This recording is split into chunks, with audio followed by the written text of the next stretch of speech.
Assalamualaikum warahmatullahi wabarakatuh. Hai Youngers, ketemu lagi dengan aku Niar Sidiki. Kali ini dalam program Kampus Live. Nah, di episode kali ini kita akan membahas kisah-kisah inspiratif dari mahasiswa-mahasiswa UNG yang tentunya bikin kita menjadi makin bangga menjadi bagian dari Universitas Negeri Gorontalo.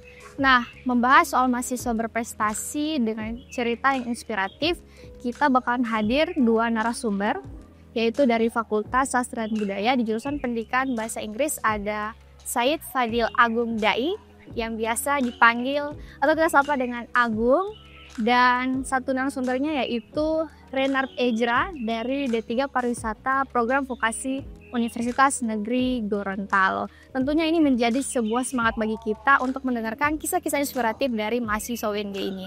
Bisa aja langsung kita sapa narasumber kita. Hai, Fadi dan Renard ya? Iya.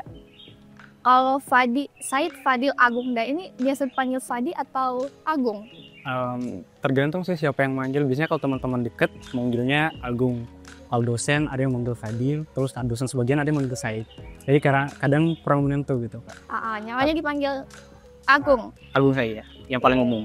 Agung. Dari Pendidikan Bahasa Inggris Fakultas Sastra dan Budaya. Betul. Kalau Renard, panggilnya Renard juga? Iya, Ray. Iya. Asik, cool banget ya. Biasa aja. Oke, berarti udah Fadi, aku panggilnya Fadi aja ya. Fadi dan Renard ini udah semester berapa? Monggo. Oke. Kalau saya alhamdulillah sekarang udah semester 7. Semester 7. Berarti angkatan 2021 ya? Iya. Kalau Renard? Saya baru memasuki semester 3. Semester 3, waduh masih baru ya? Sangat baru. Oke, kegiatannya selain kuliah kira-kira Fadi dan Renard apa nih? Kalau sekarang sih untuk mahasiswa pendidikan bahasa Inggris semester 7 sudah tidak lagi perkuliahan di dalam kampus. Jadi basically kita turun magang. Berarti sekarang Fadi magang? Magangnya di mana tuh? Di kantor bahasa, alhamdulillah. Wah, kantor bahasa provinsi ya? Iya. Wah, keren. Kalau dari Renard? Kalau kami di pariwisata itu menjalankan shift di Jamburain, penginapan kampus. Kira-kira kegiatannya di situ apa aja? Sekarang biasanya ada tamu begitu, kami melayani tamu, housekeeping, kami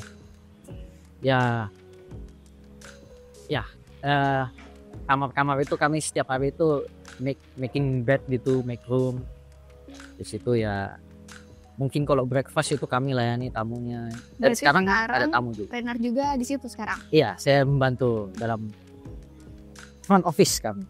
Oke, luar biasa banget nih cerita awal opening dari Renard sama Agung ya. Luar biasa nih. Kalau aku boleh tahu, mungkin dari skema akademik Fadi sama Renard ini memang udah menargetkan nih, misalnya dari Fadi mau masuk jurusan pendidikan bahasa Inggris misalnya, atau ada jurusan lain. Terus kalau dari Renard kira-kira memang udah difokuskan nih mau masuk D3 pariwisata mungkin. Itu kira-kira gimana tuh ceritanya bisa sampai masuk ke jurusan saat ini yang kalian tekuni? Nah, terus pas masuk itu udah punya target nggak kira-kira pas masuk mau ikut kejuaraan-kejuaraan atau lomba-lomba yang ada di UNG? Plan dulu. Mungkin kalau dari saya sebenarnya sudah dari awal sebelum memilih pariwisata sudah kayak tahu duluan gitu. Dan kebetulan juga saya sudah ada landasan bahasa Inggris yang kuat, dan dari rekomendasi orang tua lebih baik diasah kembali bahasa Inggrisnya melalui jurusan pariwisata. Berarti bahasa Inggris pernah ikut apa ya? Kalau ada yang kita kenal My Liberty School ya. Udah pernah belajar di situ nggak sih? Belum. Berarti basically belajar dari awal, dari kecil, dari SD. Oh ya, otodidak. Wah, keren banget. Kalau dari Fadi? Kalau saya pribadi sebenarnya kalau kata mahasiswa nih ya, salah jurusan ya. Salah jurusan. Ya jadi awalnya tuh pengen ngambil keperawatan. Jadi pas SBMPTN tuh sempat ambil keperawatan pilihan pertama, bahasa Inggris pilihan kedua. Nah tapi ya takdir berkata lain lah ya, kayak nggak lolos, dua-duanya nggak lolos saat itu. Nah terus ambil alternatif lain, jalur mandiri saat itu. Terus saat itu bingung mau pilih jurusan apa gitu. Kalau mau bahasa Inggris kayak bahasa Inggris lulusnya kan, mohon maaf nih, kayak lulusnya kan SPD, terus saya nggak mau jadi guru. Soalnya saya nggak bisa berinteraksi dengan anak-anak gitu. Tapi sekarang kamu bisa loh berinteraksi secara, siapa tahu ya nanti kedepannya jadi guru gitu. Amin. Amin. Nah terus di situ beberapa teman-teman kan juga sempat meyakinin gitu kayak udah masuk bahasa Inggris aja gini karena kan saya juga sempat punya basic juga kan dari kecil, dari SD sudah ikut kursus, jadi katanya biar lebih gampang gitu lah karena udah punya basic, jadi memutuskan masuk di bahasa Inggris. Alhamdulillah lolos dan sekarang sudah bisa beradaptasi dan menerima bahwasanya saya mahasiswa pendidikan bahasa Inggris. Iya, apalagi sekarang kan magang di kantor bahasa ya. Oke. Dari Agung atau Fadi dan Renard nih, kira-kira dari kecil kalian tuh cita-citanya apa sih? Kalaupun ada dari kecil itu memang mau dicapai pada saat ini atau hanya sebatas mimpi aja? Dari Fadi deh, aku mau dengar. Kalau saya pribadi lalu pengen banget jadi dokter. Wow. Jadi dokter, bahkan beberapa pas di sekolah waktu SD kan sempat ikut olimpiade sains gitu kan, jadi merasa kayaknya kalau jadi dokter bagus nih. Terus kalau ke sekolah sering bawa kayak alat-alat P3K gitu. Ya karena tadi kan dibilang mau masuk jurusan apa ya, kesehatan kan, Iya, kan benar. pilihan pertamanya. Iya. Oke. Terus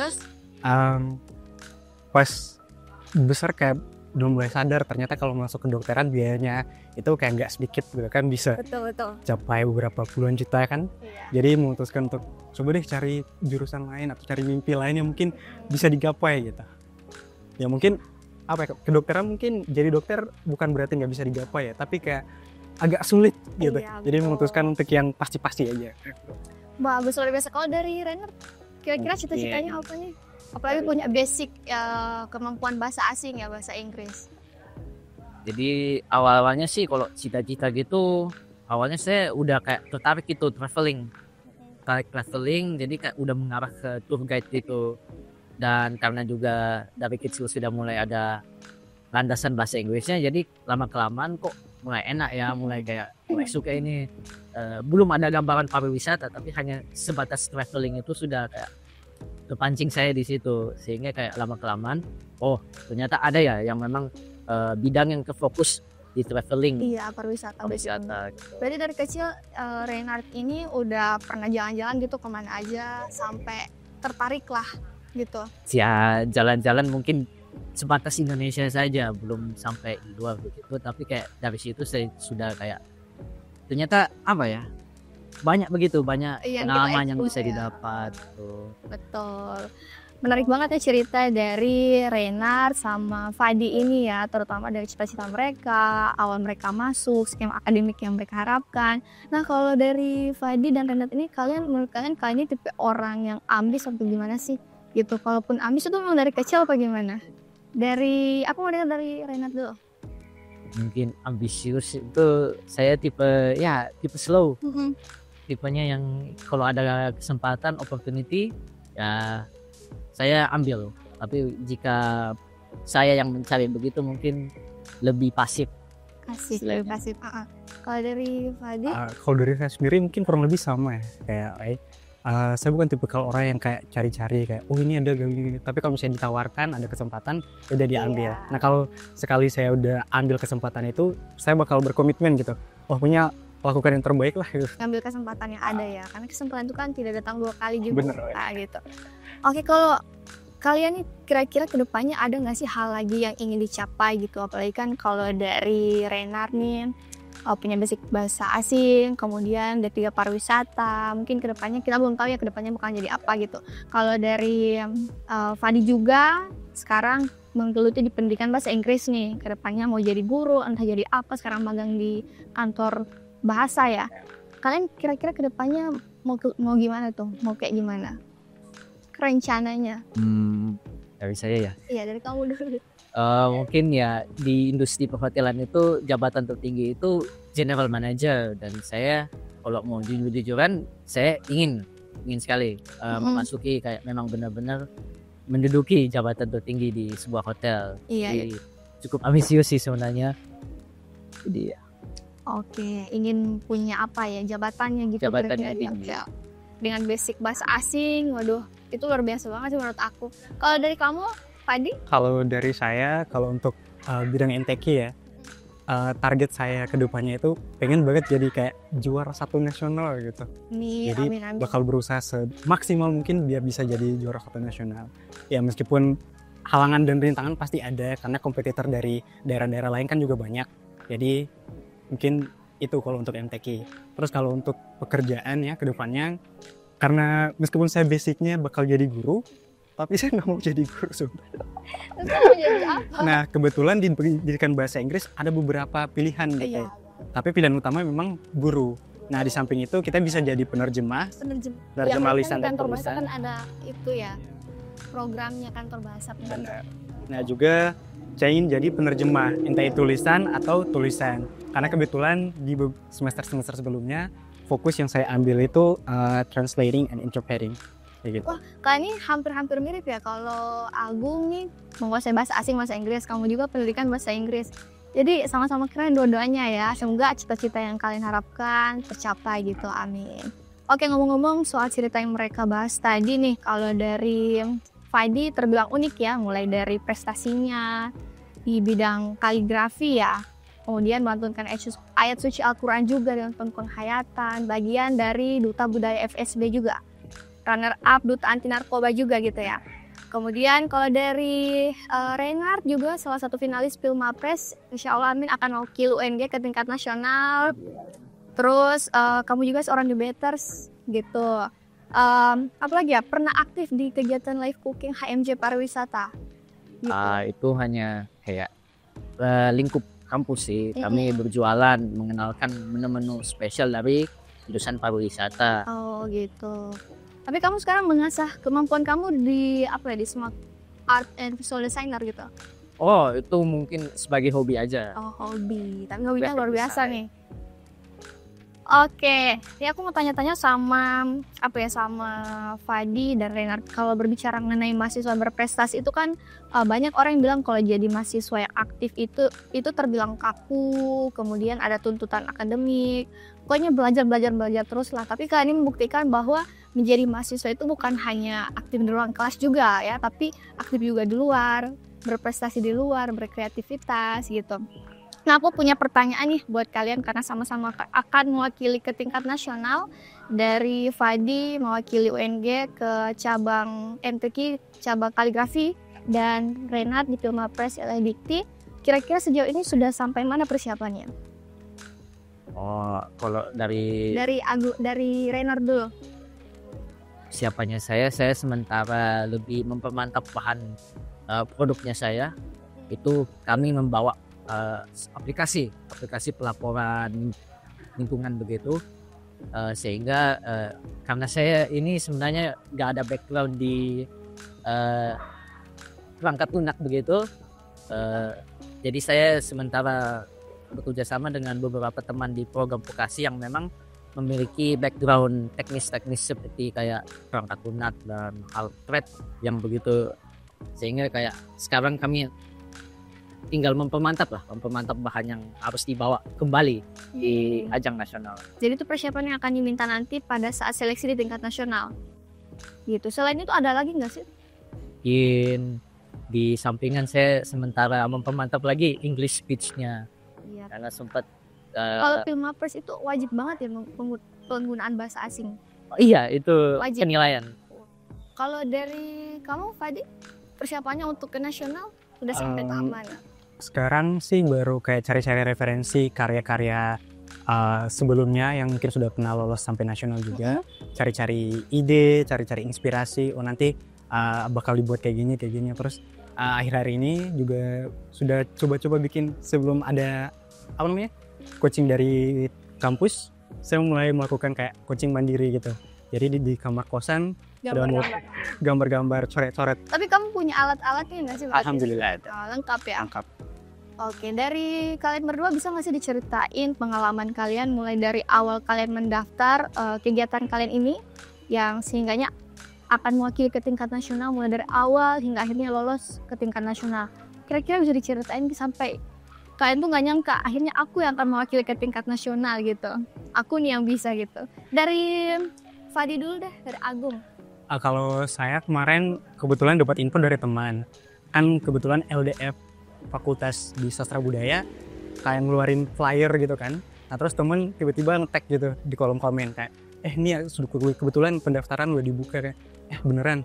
Terus kayak nyari kontak yang mau dihubungi gitu kan. Oh ini bisa isi Google Form. ISIM Gold 4. Berarti itu diseleksi dari fakultas dulu apa gimana? Kalau itu sih kan dari fakultas harusnya diseleksi dulu, tapi Iya. fakultas lebih memilih kayak diberikan pembekalan. Jadi kayak nanti dari pembekalan itu dilihat siapa yang mumpuni untuk mewakili. Jadi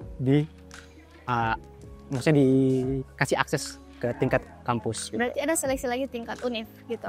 Iya, tingkat univ ada seleksi lagi. Jadi bareng sama fakultas-fakultas lain. Ada berapa fakultas sih yang Kalau pada saat itu? kemarin itu ada hukum, ada teknik. Kebetulan saya sempat takut sama yang teknik ini. Karena di teknik kan ada teknik seni rupa. Oh iya. Kebetulan ini kayak jadi makanan keseharian mereka gitu kan, seni lukis apa segala macam kan. Kayak awalnya sempat was-was kayak ini saingan terberat pasti dari fakultas teknik. Ternyata alhamdulillah Kamu bisa. saya bisa ya. Iya betul. Apalagi dari pendidikan bahasa Inggris, orang pasti taunya nggak ada basic nih di gambar menggambar gitu. Tapi taunya yang lolos dari pendidikan bahasa Inggris yaitu Fadi. Oke, kalau dari Rainer kira-kira gimana tuh dari awal mendaftar hingga akhirnya lolos ke tingkat nasional? Mungkin dari awal itu ada pengumuman, dosen saya lagi mencari siapa saja yang mau mengikuti pemilihan tingkat fakultas Mapres gitu. Dan kebetulan beberapa teman saya merekomendasikan, jadi saya pikir kenapa tidak. Sehingga saya awalnya ya belum pernah ikut-ikut ajang-ajang Mapres begini. Jadi saya melakukan research sedikit, ternyata membawa produk, oke. Jadi saya lanjut mencari referensi untuk produk yang saya bisa bawakan, dan itu dibimbing oleh dosen pembimbingnya saya, Bu Anti. Jadi itu untuk tahap fakultas. Iya, berarti ada seleksi dari tahap fakultas juga sama seperti Agung tadi diseleksi tingkat fakultas. Berarti Renard juga diseleksi dari tingkat fakultas gitu. Terus lolos ke tingkat univ. Iya, lolos ke tingkat univ itu Ada berapa peserta sih yang lolos kemarin di tingkat univ? Dari masing-masing fakultas atau gimana? itu dihitung dari jenjangnya. Jadi kayak yang ada akan mewakili jenjang sarjana dan ada yang mewakili jenjang diploma. Jadi diambil satu dari sarjana dan satu dari diploma. Oke. Terus persiapannya ke nasional berarti tadi yang penyiapan aplikasi itu ya? Iya, penyiapan aplikasi sama capaian unggulan untuk kategori ketiga. Dari kalian berdua nih, kira-kira bisa nggak sih dikasih tips and trick kepada teman-teman nih mungkin yang pengen juga jadi kayak kalian gitu ya. Banyak yang bilang kalau jadi mahasiswa aktif berprestasi itu hanya terpacu di akademik aja, padahal ada banyak hal lain bisa kita eksplor, misalnya dari Fadi tadi kaligrafi, dari Renard gitu. Kira-kira apa sih tips and trick yang bisa kalian berikan nantinya? Dari Agung dulu ke Fadi. Kalau dari saya pribadi, jangan pernah takut mencoba sih yang pertama. Karena kan kayak kampus kita udah nyediain kayak a lot of opportunity kan, banyak banget kayak kesempatan-kesempatan yang kampus sudah berikan, mulai dari beberapa lomba, dan itu pasti udah di share ke fakultas-fakultas dan juga program studi yang ada di UNG. Nah, jangan takut buat ambil itu. Meskipun hasilnya nanti tidak sesuai ekspektasi, tapi at least kita coba dulu gitu. Harus coba dulu ya, harus kita tekuni gitu, harus konsisten juga. Kalau dari Renat? Mungkin tips dari saya itu kita lebih keluar dari comfort zone-nya kita. Jangan sampai terlalu pasif juga. Iya. Jadi saya berpengalaman sekali, nggak pengen tapi karena istilahnya ada kesempatan dan ada skill yang saya bisa kembangkan lagi, saya ambil kesempatan itu. Oke, sekedar informasi juga untuk Sobat UNG TV bahwa pelaksanaan live kita kali ini ada di sekitar Taman PKM. Dan untuk Sobat UNG TV jangan lupa untuk follow akun media sosial UNG TV di akun Instagram UNG TV, Facebook UNG TV, YouTube, dan TikTok UNG.tv.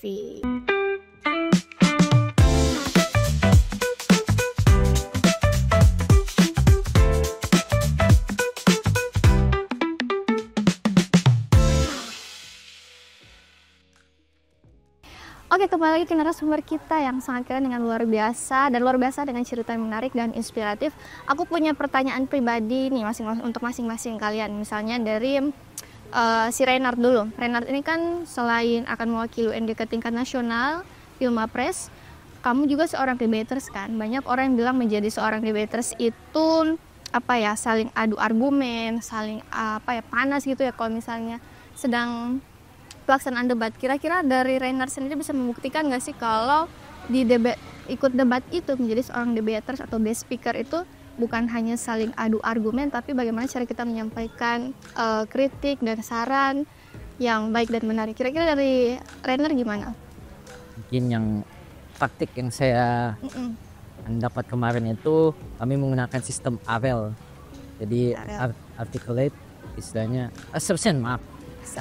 Jadi kita memang benar-benar menetapkan status quo atau istilahnya iklim yang sedang terjadi sekarang, dilanjut dengan R-nya saya lupa, tapi di situ kami reasoning, kami memberi alasan terhadap status quo yang sudah kami tetapkan sebelumnya, dilanjut dengan example, contoh yang kami dapat berikan untuk lebih memperkuat argumen lagi, dan terakhir itu link back, sehingga kami menyimpulkan kembali status quo, alasan dan bukti yang kami sudah berikan, dan itu lebih memperkuat lagi argumen kami di debate. Susah nggak sih jadi debaters itu? Apalagi harus mempelajari emosi gitu, susah nggak sih? Saling debat, adu argumen. Menurut kamu gimana tuh? Itu lebih ke susah sih tidak. Itu memang banyak membayangkan, banyak menaruh posisi kita di sebagai bisa jadi sebagai victim ataupun sebagai pelaku. Jadi memang benar-benar harus bisa membayangkan ya, bisa banyak berimajinasi gitu, sehingga kami bisa menempatkan diri kita di victim ataupun pelaku-pelaku di sebuah musuh gitu. Berarti tetap adu panas itu ada apa gimana? Adu panasnya iya tentu saja. Adu argumen gitu ya, tapi menyampaikan kritik dengan logis kan? Iya. Gitu. Oke, kalau dari Agung sendiri, aku punya pertanyaan nih. Kamu kan akan selain mewakili UNG di cabang kaligrafi MTQ, kamu juga kan bisa melantunkan ayat suci Al-Quran. Itu kira-kira ayat apa sih yang paling favorit bagi kamu? Ayat yang paling favorit itu ada di Quran surah Al-Baqarah. Itu biasanya dibawa kalau ada kedukaan. Ayat itu kayak mungkin familiar ya, kayak ayat itu bilang kayak innalillahi wa inna ilaihi raji'un. Dan itu jadi favorit saya karena di situ kayak diingatkan kembali gitu. Kalau kita ini bahwasanya makhluk yang fana dan kelak kita juga akan kembali kepada yang menciptakan kita gitu. Makanya ayat itu jadi salah satu favorit saya. Oke, waduh dapat sedikit ceramah nih dari si Fadi. Oke, satu lagi nih, aku punya pertanyaan gabungan untuk kalian. Kira-kira dari prestasi yang kalian dapatkan saat ini, kemudian aktivitas yang kalian geluti, kira-kira hal apa yang membuat kalian bisa mengubah cara pandang hidup kalian gitu? Hal apa yang menurut kalian bisa mengubah cara pandang kalian ke depan? Dari Reinhard dulu. Mungkin dari saya itu selalu ingin mencoba hal baru. Jadi jangan pernah takut. Memang kadang-kadang kan orang takut mencoba karena nggak tahu apa ini yang akan dihadapi. Tapi menurut saya karena ini ketidaktahuan ini harus lebih diperkuat lagi rasa ingin tahunya. Oke, kita mengeksplor dulu lagi ya gitu. Iya. Kalau dari si Fadi, Agung? Kalau saya pribadi ya mungkin sama sih kayak Ray ya. Terutama bagian yang kayak stepping out from our comfort zone. Tentunya itu penting sekali karena keluar dari zona nyaman itu kita bisa mendapatkan kesempatan-kesempatan yang lebih dibandingkan dengan kita tetap berada di zona nyamannya kita. Jadi dengan keluar dari zona nyaman, kita bakal sadar bahwa ternyata masih ada bagian-bagian yang ternyata belum saya gapai gitu, belum saya explore. Jadi dengan begitu kayak saya pribadi sadar sih ya, kayak ternyata hal yang saya rasa cukup karena saya berada di comfort zone, ternyata out of my comfort zone is not enough gitu. Kayak itu nggak cukup gitu, masih ada lagi yang something higher than what I have achieved before. Oke, ada nggak sih tantangan-tantangan terbesar kalian untuk meraih prestasi-prestasi itu? Apalagi nggak bisa kalian bayangkan saat ini kalian akan mewakili UNJ ke tingkat nasional. Dari kamu dulu deh, Fadi. Kalau tantangan itu pertama nervous sih.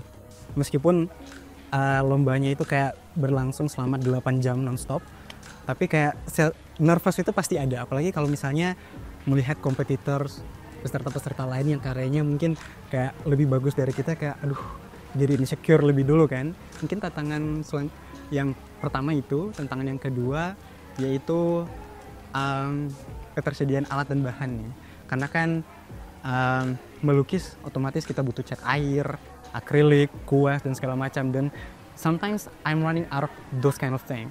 Saya kehabisan alat-alat itu, jadi kayak jadi penghambat gitu buat sarana prasarana juga sebagai penunjang ya gitu. Kalau dari Reynard, tantangan terbesarnya kira-kira apa nih? Kalau Reynard kan seorang debaters gitu, akan mewakili UNJ juga di ajang Filmapres, prestasinya banyak. Pastilah ada tantangan-tantangan, tapi ada yang masih menguatkan Reynard untuk sampai ke tahap itu. Kira-kira tantangan terbesarnya apa? Kurang lebih kayaknya sama sih sama Kak Agung. Lebih ke insecure karena lawan-lawannya saya ini bisa dibilang ya kuat juga dari ide, gagasan serta performa mereka yang saya lihat di ajang regional itu pada kuat semua, terutama Kak Clifford dari Unspat, mantap sekali. Berarti ajang regional itu pelaksanaannya di mana? Regional? Iya, yang tingkat regional. Itu di Untat Palu. Itu kapan? Kemarin atau setelah pelaksana seleksi UNIF itu langsung ke seleksi regional lagi? Habis seleksi universitas selesai, kayak diberi waktu 1-2 minggu begitu, lanjut ke seleksi regional. Di sana seleksinya apa aja tuh yang diseleksi di tingkat regional? Yang dinilai itu atau dari... sama seperti seleksi di tingkat UNIF atau beda lagi? Kurang lebih sama. Kurang lebih sama. Itu kami dinilai dari produknya kami, English speech serta capaian unggulan di luar kampus. Oke. Di 3 kategori tersebut. Oke. Aku mau nanya nih, sosok inspiratif kalian nih yang jadi role model misalnya dari kalian gitu ya. Karena kan sebelumnya kalian belum bisa membayangkan kalian bisa menjadi mahasiswa berprestasi UNJ gitu. Namun sebelum itu ketika menjadi maba mungkin atau sekarang menjadi mahasiswa UNJ, ada nggak sih sosok inspiratif yang kalian jadikan inspirasi gitu? Dari Reynard deh, aku mau denger. Yang dari saya role itu ya hanya sekedar dari teman-teman sama orang tua sih. Saya jadikan panutan, pedoman begitu. Ya saya lihat apa yang kuat di teman-teman saya mau terapkan di dalam dirinya saya. Orang tua juga. sama teman-teman tadi? Iya. Kalau dari Agung? Kalau saya sendiri kebetulan kan sempat ikut tilawah kan, lomba tilawah. Di situ jadi role model pertama itu pasti Samsuri Firdaus, pasti pernah dengar. So dia kebetulan suaranya Masya Allah sekali, terus pernah mewakili Indonesia ke tingkat internasional. Jadi saat itu kayak, saya nggak bakal berhenti belajar nih. Soalnya panutan saya sudah sampai tingkat internasional, usahakan saya juga bisa gitu.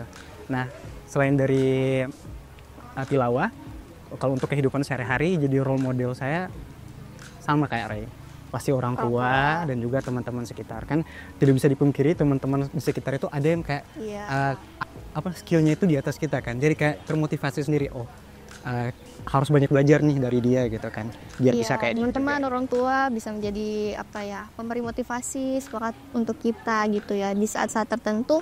Bahkan kalau misalnya teman-teman nggak ada, orang tua ada gitu. Kalau di kampus ada teman-teman yang mendukung kita. Apalagi kalau misalnya seperti si Agung ini ya udah masuk semester akhir, pasti teman-temannya dia bakalan dukung untuk menyelesaikan tugas akhir gitu. Sama juga sama dengan Reynard, mungkin orang tuanya yang selalu mendukung dia karena kemampuan bahasa asingnya sampai dia memutuskan untuk masuk di D3 Pariwisata UNJ gitu.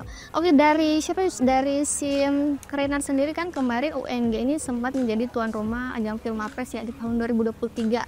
Itu ada Kuni, kemudian yang mewakili UNJ ada Tevi, ada Maxwell gitu. Mungkin kira-kira dari si Reynard udah dapat tips and trick nggak sih mungkin dari Kuni, atau sebelumnya udah saling kenal sama Kuni? Sempat sebelum pelaksanaan regional itu saya sempat kontakkan sama Kak Uni meminta beberapa tips. Nah, tips yang paling kena itu mungkin memperkuat materi, memperkuat performa diri sendiri, memang benar-benar tahu apa yang akan dibawa sehingga tidak terkesan yapping. Berarti sebelumnya udah sempat ketemu sama aku nih ya, minta tips dan trik gitu. Baru sekedar share, bertukar pesan gitu. Oh, chattingnya asik. Sungguh setelah ini kalau mau Q&A nanti ke tingkat nasional bisa ketemu ya gitu. Iya. Gitu. Apalagi bakalan apa ya? Ini ajang tingkat nasional mewakili UNG gitu nantinya. Oke, aku punya satu pertanyaan lagi nih untuk kalian berdua sebagai narasumber kita pada sore hari ini. Kira-kira apa sih menurut kalian, pendapat kalian tentang mahasiswa yang berprestasi itu kan aktif gitu, tapi kurang bersosialisasi. Menurut mereka menjadi mahasiswa yang aktif dan berprestasi itu kurang bersosialisasi, cuman aktif aja di kegiatan-kegiatan akademik gitu. Kira-kira dari kalian gimana? Aku mau dengar pendapat dari Fadi dulu deh. Gimana ya? Kalau saya pribadi jujur jarang bersosialisasi sebenarnya. Jadi terkadang kehidupan kampus saya cuma kayak datang ke kampus, terima pelajaran, terus balik lagi ke kosan. Terus kalau misalnya ada kegiatan-kegiatan kayak lomba gitu, saya berpartisipasi, tapi saya jarang masuk organisasi juga. Bahkan waktu ikut KS masuk kelompok studi budayanya FSB waktu itu kayak mau nggak mau harus masuk situ gitu. Tapi nggak semua kayak nggak semua orang yang berprestasi itu kayak gitu, kayak hanya masuk kelas terus ikut kegiatan-kegiatan terus nggak mau bersosialisasi. Tergantung personality masing-masing sih. Kalau saya kan cenderung yang ambivert ya, kayak yang bakal jadi extrovert kalau misalnya juga bisa. Jadi kamu bakal jadi extrovert kayak sama orang-orang yang dekat aja gitu. Terus sama orang yang kayak baru kenal, baru satu atau dua kali ketemu tuh bakal jadi introvert dulu. Nanti kalau misalnya udah ada hangout bareng beberapa kali, nah baru jadi extrovert. Iyalah, saling kenal dulu ya minimal gitu. Berarti kalau jadi mahasiswa berprestasi bukan berarti kita nggak bersosialisasi ya. Ya, justru yang menjadi mahasiswa berprestasi itu kita yang lebih aktif gitu, memotivasi teman-teman. Kalau dari Rainer, cool banget ya Kir. Oh lihat dari Kadi. Iya jawabannya kalem, cool gitu. Dan kira-kira gimana? Ya mungkin dari saya sih ya, saya sekarang juga sementara merombak personalitas saya untuk lebih reaching out lah, lebih mau bersosialisasi, lebih mau kayak terbuka pada siapa saja di luar jurusan saya, di luar fakultas, di luar lingkup circle-nya saya ingin sekali lebih terbuka juga. Dan ini ya kembali lagi itu tidak semua orang berprestasi itu tipenya tidak mau bersosialisasi. Itu memang tergantung tergantung kita masing-masing ya, personalitinya kita masing-masing. Kalau dari Renan sendiri tipe orang yang mau bersosialisasi gitu atau gimana? Kalau si Fadi yang ambivert, kalau kamu tipe orang kayak gimana? Masih ada sisa-sisa introvertnya gitu, tapi udah mulai terbuka. Oke. Sungguh luar biasa ya pembahasan dari dua narasumber kita ini yang sangat inspiratif. Boleh nggak kasih satu pesan-pesan untuk teman-teman atau sobat NGTV lainnya ataupun adik-adik nih yang baru masuk, mungkin ingin seperti kayak kalian gitu ya, mengikuti jejak kalian, motivasi kalian gitu. Bisa nggak sih dikasih pesan-pesan terus sekaligus closing statement dari si Reynard dulu?